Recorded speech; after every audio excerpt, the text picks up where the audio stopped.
every day I'm trying to share science-based psychology and trying to discuss about topics and strategies that can help to improve your mental well-being or uh, make your everyday life easier. And today we will be discussing about procrastination. What are reasons of procrastination and what we can do if we want to decrease procrastination and to start doing things that we've been postponing for a lot of time. Welcome again, and today ask yourself, is there anything you've been putting off for days or weeks? And procrastination is not a time management problem, it's an emotional regulation problem.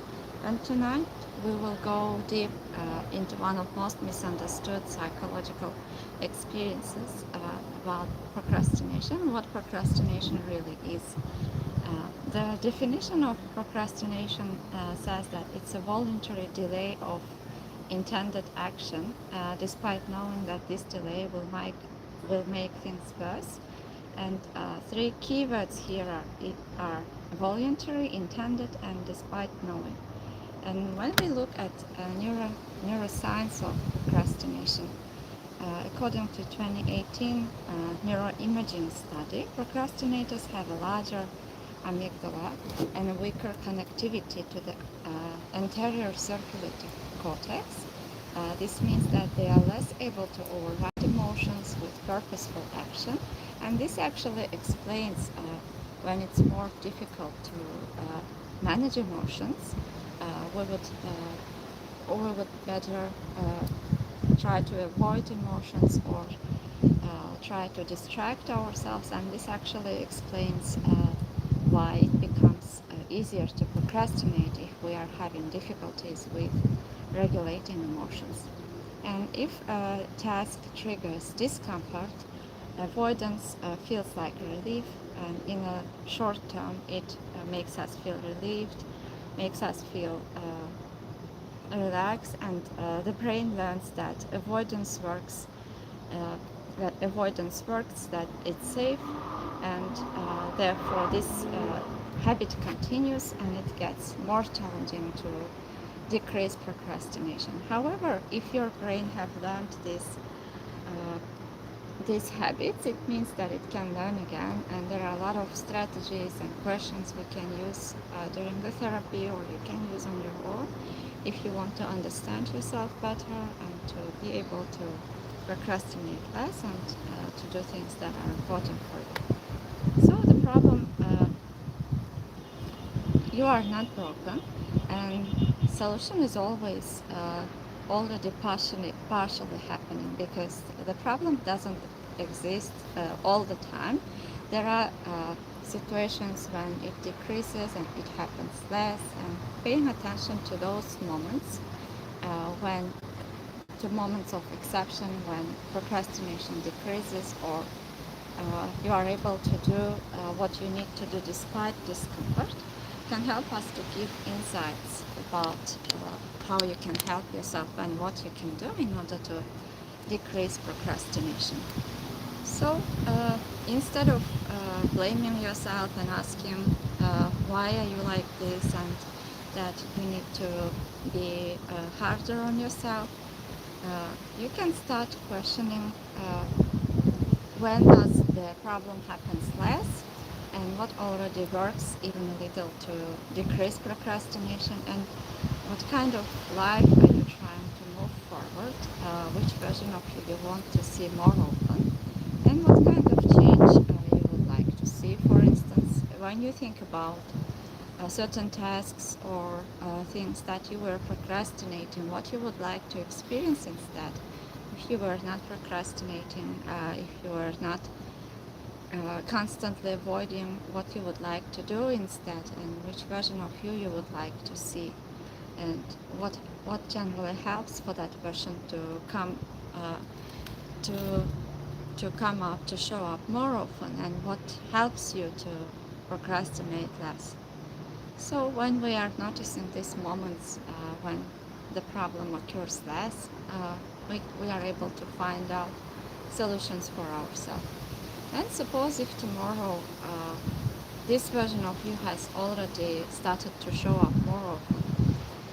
What would the very first small sign of it? What would you notice yourself doing differently in the first 10 minutes of the day, for instance? What would someone close to you recognize that you were approaching things with more courage, and you were procrastinating less, and you were feeling calmer? And also noticing feelings that you have when you are procrastinating. Which feelings are generally more difficult for you to bear? Is it anxiety? Is it overwhelm?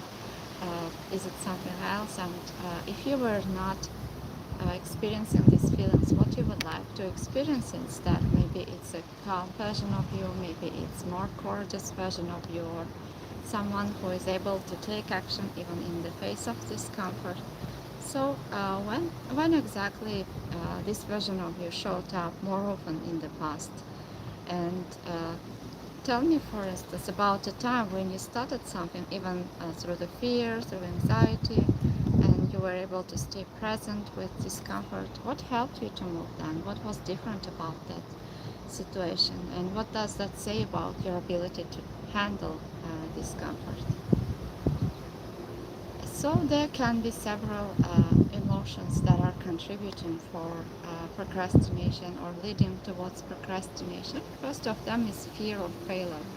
Oftentimes, starting something new includes a lot of uncertainty, and your brain might be interpreting uncertainty as a threat or something that you feel scared, and therefore it decides not to start, not to try, because maybe somewhere in the subconscious you see it as a threat towards your identity, because if you are not starting something, it means that you haven't failed, but maybe there is a fear of failure. And what would it mean if you will not be able to succeed, for instance? And therefore maybe you are subconsciously trying to avoid these uncomfortable feelings or possible thoughts of other people or critiques, which might be considered accepted as a threat to your identity.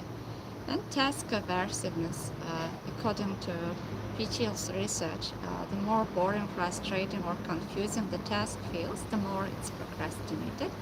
So what we can do in order to decrease task aversiveness is, first of strategies, trying to make your task as detailed and as small as possible.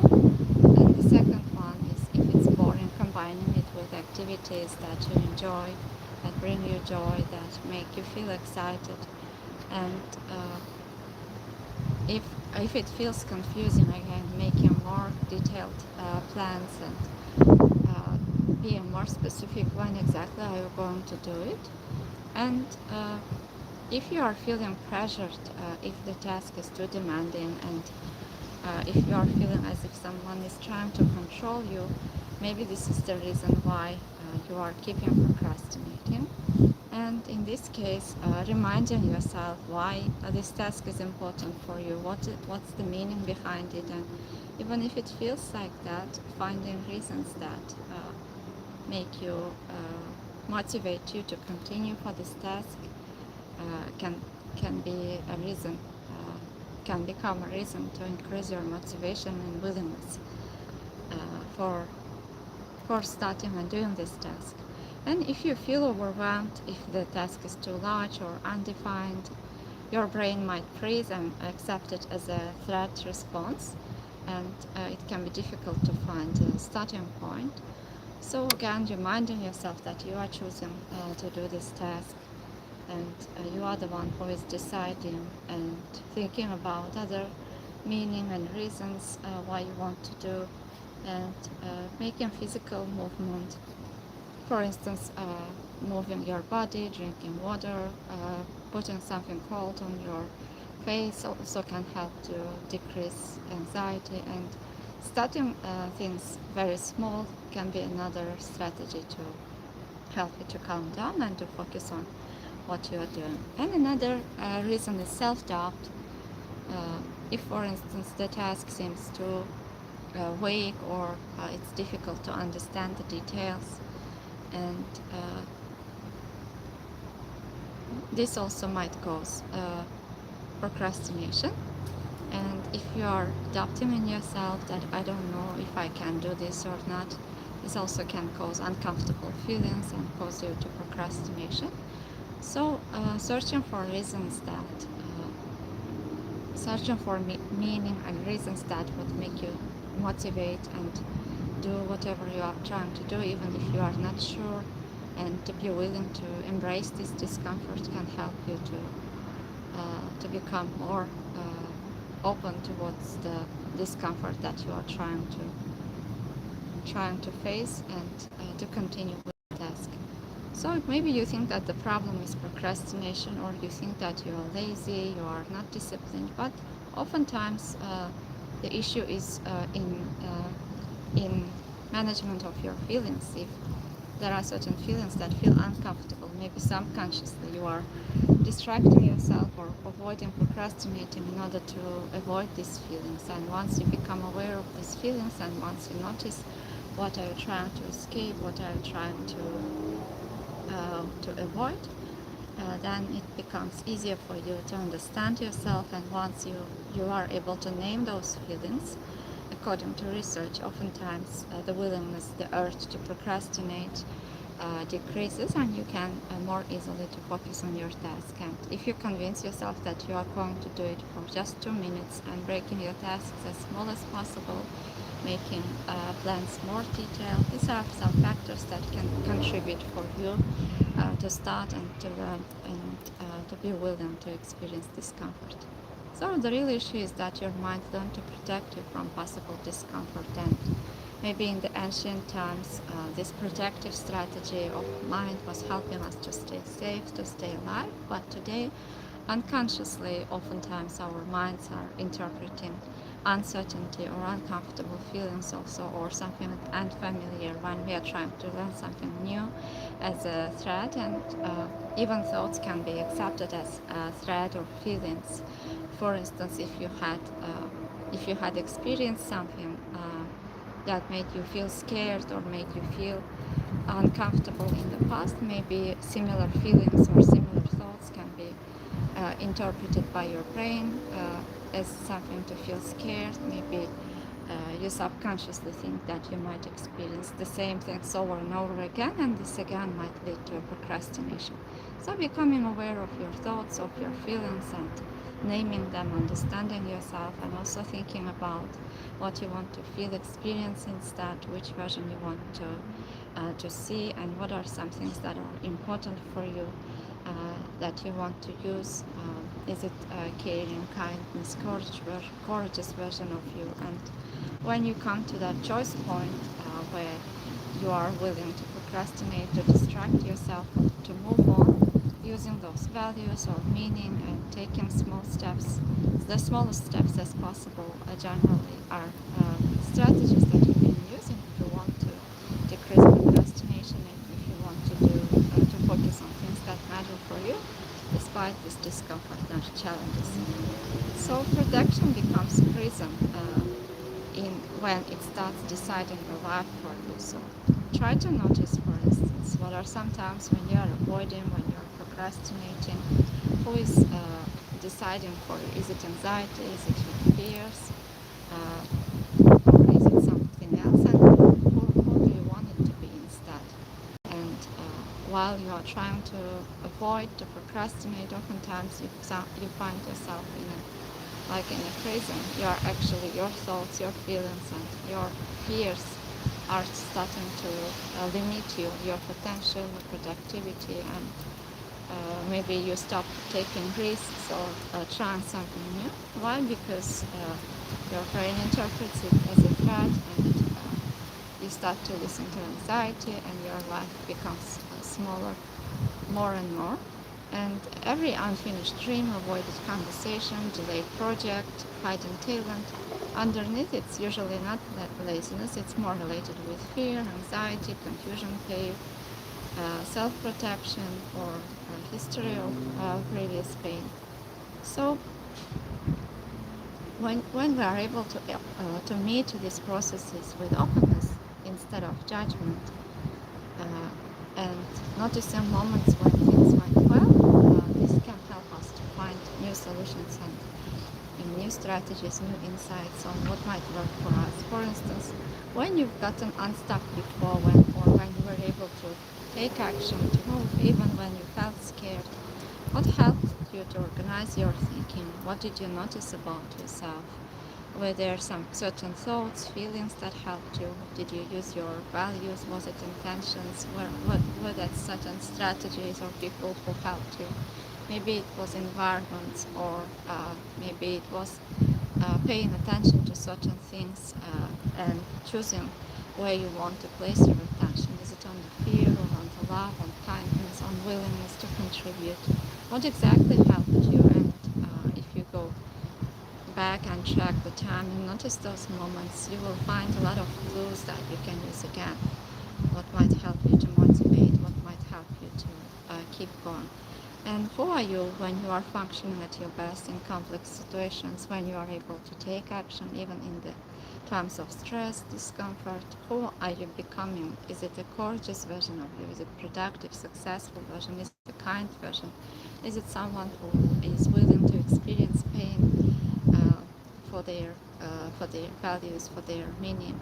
And what strengths tend to emerge once you get moving? And what difference would it make if or whatever was helping you to motivate and to take action in the past was already here, and you were taking action using those strengths, those qualities that were helping you motivate in the past? And as we have already mentioned, some people are having fear of failure, and they think if I begin, reality might crush the ideal, and if I will not be able to do it perfectly, maybe my self-belief will be shaken, and therefore we keep postponing our dreams, because this possibility of failing might be introducing risk. And if we never try, we can still be a masterpiece in your head, in our heads. And if we never apply, we can still believe that we might have succeeded. And avoidance might be protecting from possibility, but when we look from a bigger picture in the long run, this might not be helpful for us, and it might be pulling us aside and making our lives smaller, and keeping us away from dreams we want to achieve, or things we want to try, we want to do. So what, maybe asking yourself, what are you afraid that this outcome would say about you? Or if you fail, what painful identity might show up? Or what are you exactly afraid of? And is this protecting your future, or is this protecting your ego? And what matters for you, preserving self-image or building meaningful life? Or what would courage look like if certainty were impossible? These kind of questions can help to understand yourself better. What are you afraid of? What's keeping you, holding you back? And which steps you can take if you want to keep going, to keep succeeding. And instead of trying to destroy fear, to destroy anxiety or uncomfortable feelings, saying silently that right now your mind is offering you the fear story again, or your mind is producing fear about failure, and naming the experience can help shift your attention, and to make you realize that actually whatever you are experiencing, these are internal experiences, and they don't have to be the reality, and it's just your mind that's trying to protect you. And when you are able to see your thoughts, your feelings from distance, they stop to be as scary as they might look, and it can be easier for you to take steps, and the intensity of feelings and their hold over you might decrease, and it can create psychological flexibility, psychological freedom to act aligning with your meaning. And asking yourself, can I carry this fear and still take one step? Or again, remembering times when you were feeling scared, you were feeling anxious, but you succeeded. And oftentimes you would notice that you will have anxiety in most of times. If something is important for you, if something is meaningful for you, it's quite normal to experience uncomfortable feelings, and they just tell you that you are part of being human.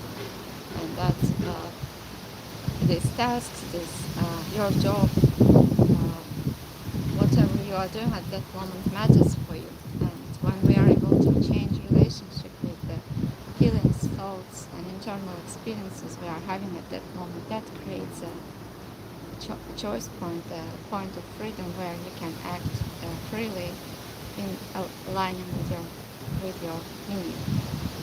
And if the task feels boring, frustrating, confusing, or emotionally unpleasant, we are more likely to avoid this task. And because your nervous system is not asking, is this important? It's asking, how does this feel right now?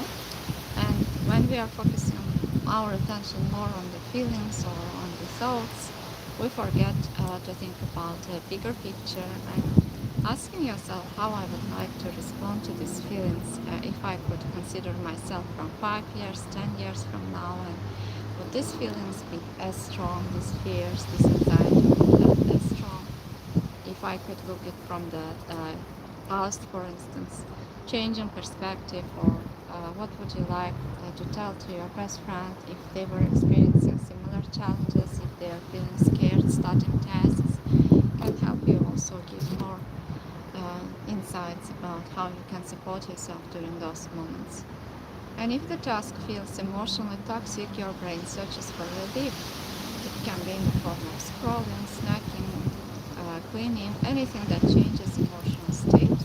And procrastination often works because it temporarily reduces discomfort.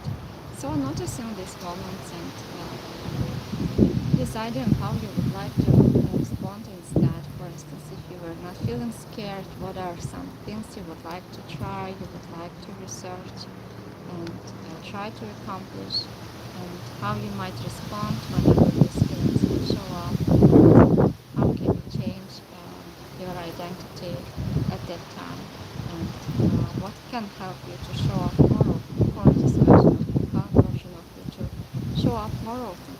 And what emotion appears when you approach this task, and is this actually difficult or emotionally uncomfortable? What part specifically feels aversive? Is it confusion, pressure, perfectionism?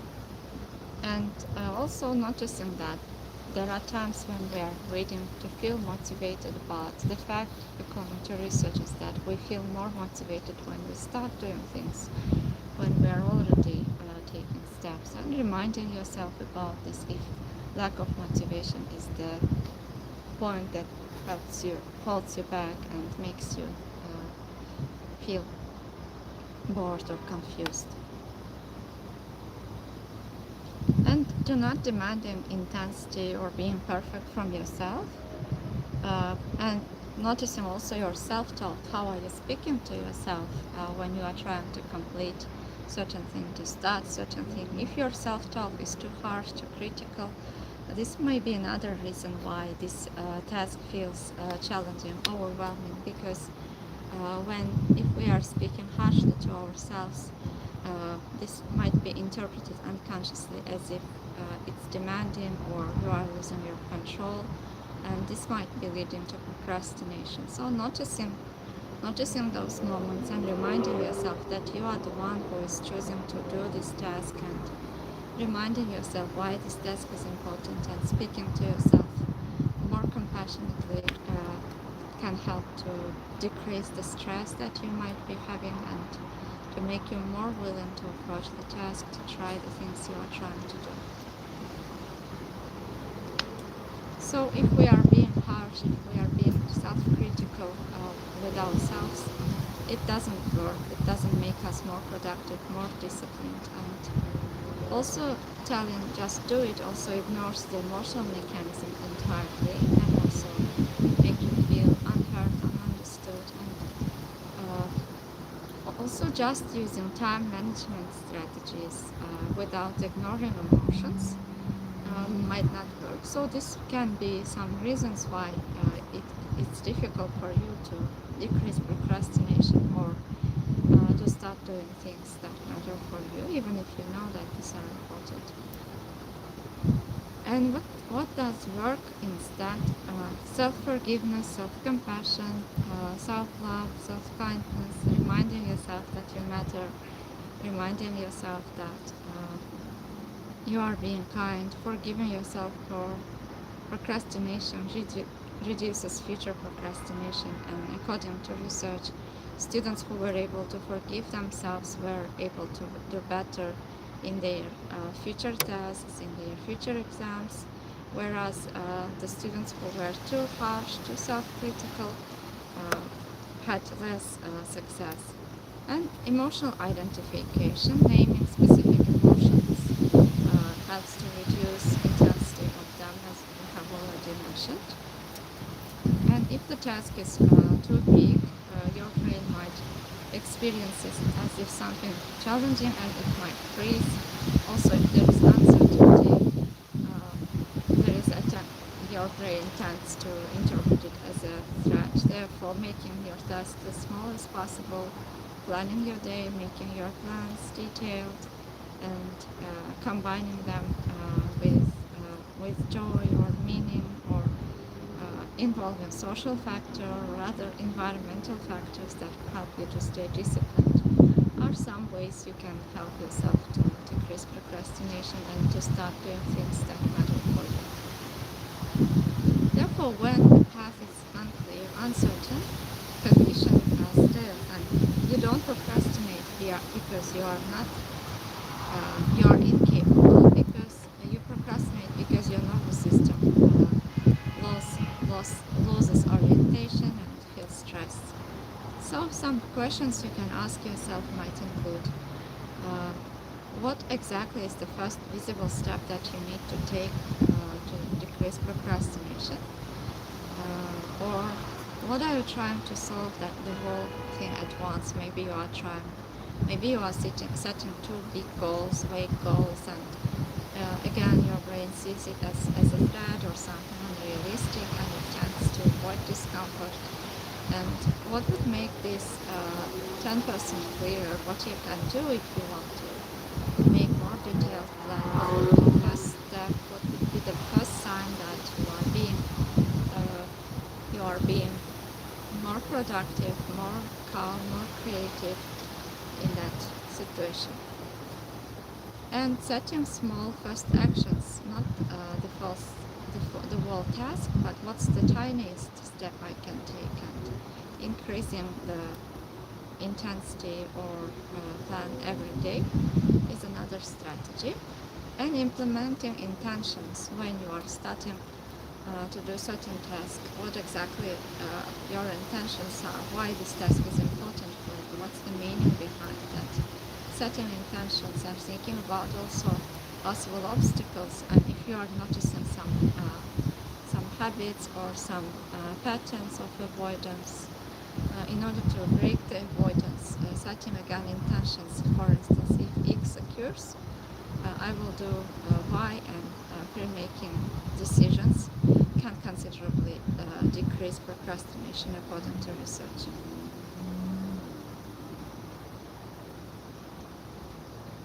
So, from what we have discussed so far, understanding your emotions, understanding yourself, what you are feeling, and being self-compassionate is quite important.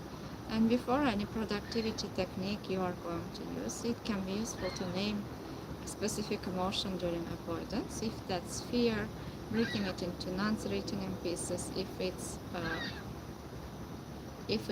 something like you feel as if the people are demanding or the task is demanding, reconnecting it with personal meaning. And if it feels overwhelming, defining the next step only. And if it's boredom, thinking about temptation bundle. And if you're experiencing self-doubt, starting with a mastery experience are some strategies you can use. So what if trying proves that you are not enough? This one can cut deepest, because avoidance becomes emotional self-defense. And if you never fully try, your mind can preserve the fantasy and that maybe you could have succeeded. And if you never fully try, your mind can preserve the fantasy that maybe you could have succeeded, but a hidden life eventually becomes painful. So other questions you can ask yourself is, uh, what what are you exactly afraid that this effort will reveal? And maybe you are trying to protect yourself from disappointment, or maybe what standard must you meet before you allow yourself to begin? And thinking about past instances of success are some strategies and questions you can ask yourself.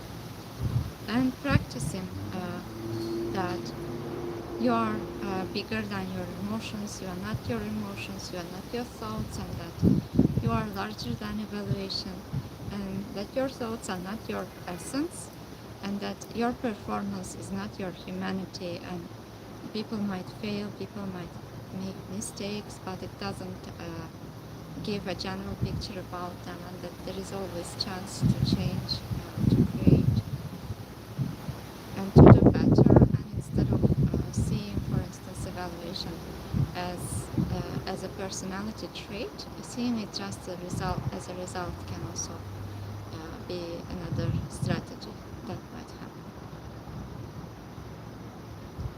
And noticing stories that your mind tells you about what might happen. For instance, noticing that story that you are not enough or that you would fail, and noticing the difference. If you are able to notice that this is a story that your mind is generating, this will create distance from your thoughts and your feelings and internal experiences, and make you more willing to experience this discomfort and more willing to take steps. Whereas when these feelings are inside of you, and when your mind is telling I'm not enough, you are becoming fused with these feelings, and sometimes we forget to notice that we are not anxiety, we are not overwhelmed, we are not the fears, and this actually becomes the point that controls us and makes avoidance more likely. So when we are able to notice feelings, thoughts, and experiences, we are creating freedom for us.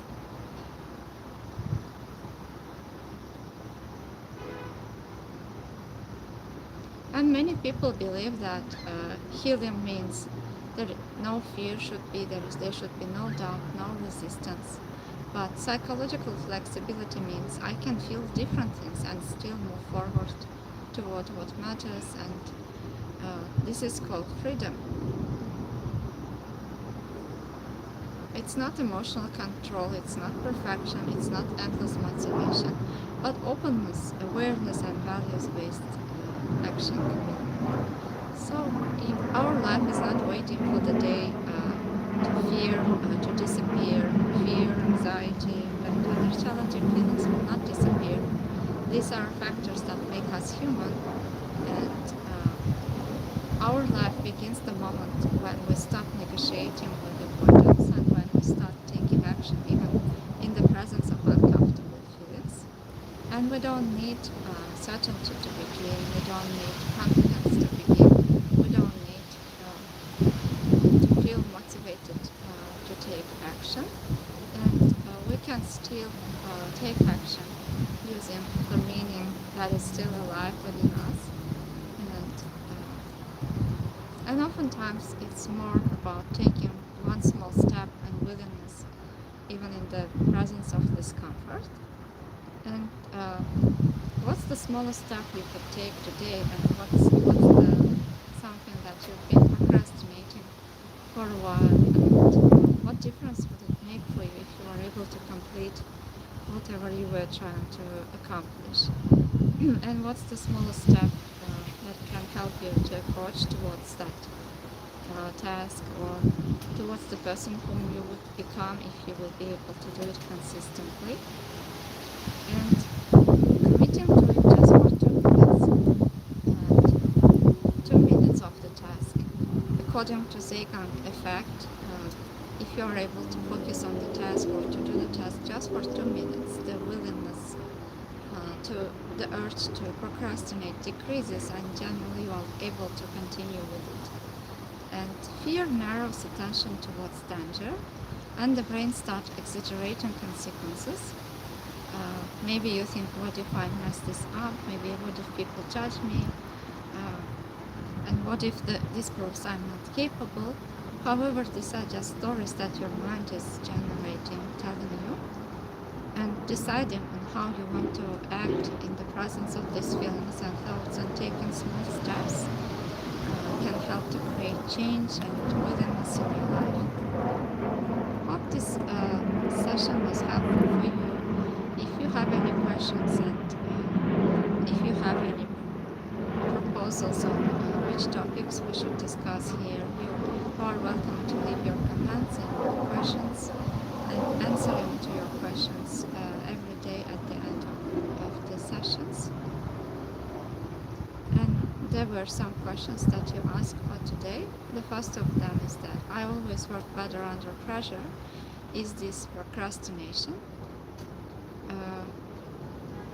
The solution can be tracking actual output quality under deadline or earlier, and this data will tell you what exactly is happening.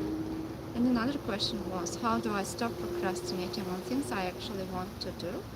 Perfectionism or fear or overwhelm can be the reason. So noticing which thoughts you have at that point and making the first step almost ridiculous can be the step to decrease or stop procrastinating. And wanting carries you once you have started. And there is a question, I procrastinate on small, specifically why? Social anxiety about response, ambiguity or resentment can be some factors. And writing deliberately imperfect draft and sending it can create some patterns that your brain would start to interpret as if it's safe, even in the presence of uncomfortable feelings can be solution.